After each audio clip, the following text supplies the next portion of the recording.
My name is Sarah, and this is my cultural speech on the Mexican culture focused on food. And I'll show my audience.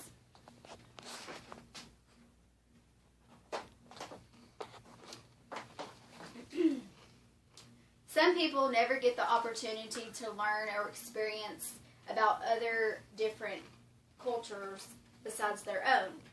If we were to think of the main differences in cultures, we would say that religion, music, language, and then the most enjoyable, food, are the main differences that we think of when considering the differences in cultures. Food is indeed one of the most recognized and popular ways a person might get a first-hand example of another culture other than their own. If you've never considered the history of the foods you're eating, perhaps it is time to start. It's important to know the background of the things that are influential, and even more so, being consumed by yourself and your family. Food is one of the strongest and most acknowledged differences people experience between cultures. In the Mexican culture, the history and the uniformity of how their food is made and taste remains solid. Unlike the American culture, which is honestly made up of more of a blended mix of different types of cultures, the Mexican culture has their very own distinct, personal, and unique style, which makes Mexican food undeniable. It's always nice to learn a little bit about how each culture develops a sense of establishment for the foods they create and consume. After doing some related research and conducting an interview with someone from the Mexican culture, I have learned some of the highlights of the Mexican food that I chose to share. There are two unique areas of the Mexican cultural food that most of us are mainly aware of, but may not recognize them as important factors. The two characteristics of these foods are color and ingredients.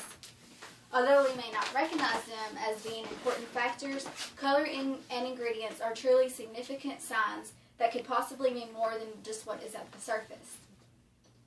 The color of foods can stimulate the visual differences for us between cultural foods, but what else can these colors stand for?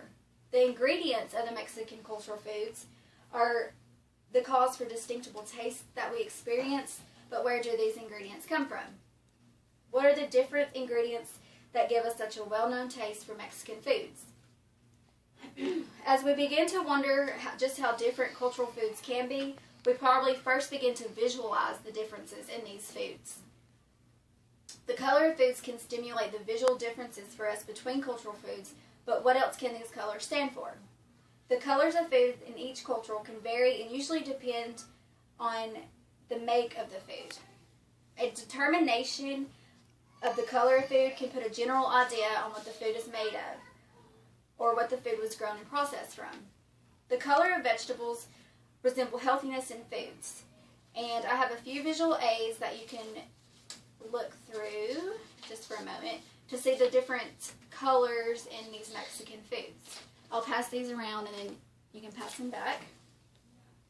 The color of the vegetables, like I said, resemble healthiness in foods.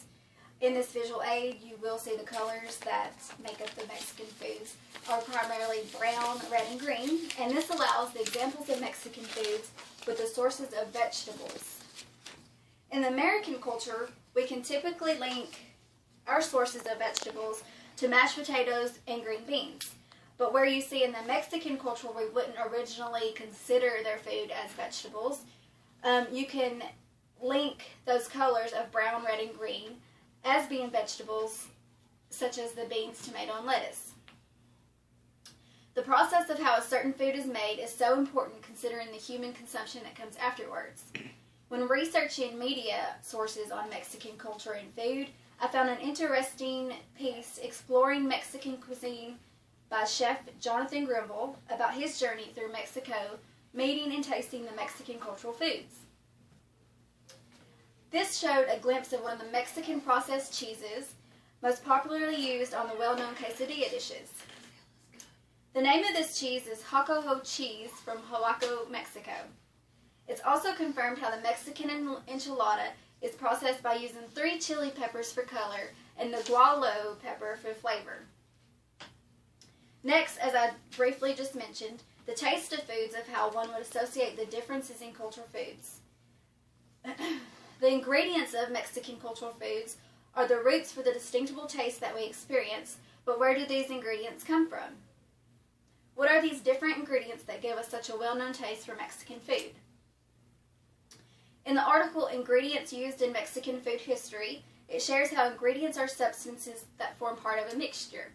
With the Mexican culture, their root ingredients are from the most flavorful chilies, such as the jalapeno, the ancho, and the serrano.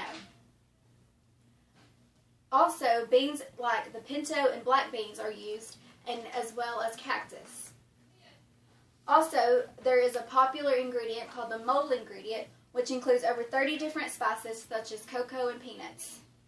During a personal interview with a friend, Julie R. Sorensen, she stated that the ingredients of the Mexican culture foods are those of a strong and unmistakable presence, while sharing with me how her family chooses to continue to use the Mexican ingredients, even though she's primarily surrounded by the American culture. During an article, Interesting Mexican Cuisine Facts and History, it explained how such ingredients like olives and olive oil come from the Romans and cinnamon rices and nuts from the North African Moors. The Mexican culture has and will continue to influence the world with their ingredients of spices, in which we typically see in every made taco, and then refer to it as a Mexican cuisine. After learning a few things on the Mexican food culture, the idea behind the knowledge is that we should be thoughtful of how we think and consider differences in foods. Instead of only thinking of the food as a hunger mend, we should consider thinking of Mexican cultural foods, what they resemble.